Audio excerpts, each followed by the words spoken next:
আচলতে পুৰুষ হৈছে ভগৱানে সৃষ্টি কৰা এনেকুৱা এটা জীৱ যি কেৱল ত্যাগ আৰু বুজাবুজিৰ মাজেৰে জীৱনটো চলিব লাগে।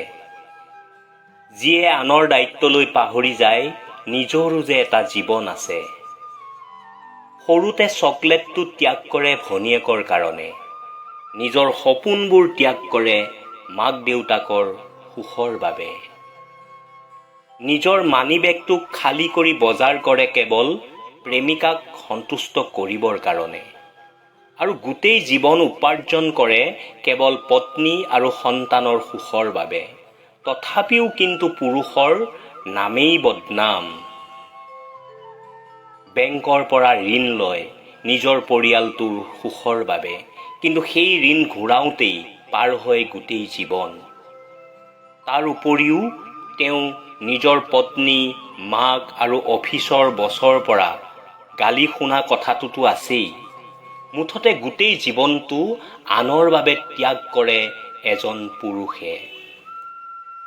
পত্নীৰ পৰা মাৰ খালে কয় কাপুৰুষ।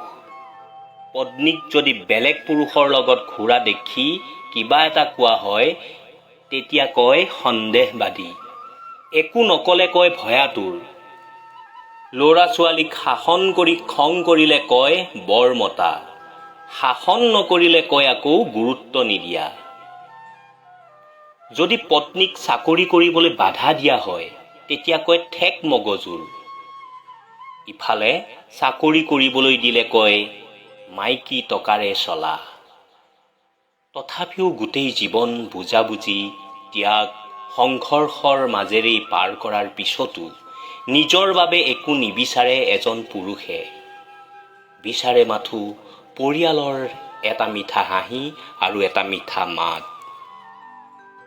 শুনক, এজন পুৰুষক অভদ্ৰ বা কঠিন বুলি কোৱা যিমান সহজ, তাতকৈ বহুত কঠিন এজন পুৰুষ হোৱাৰ।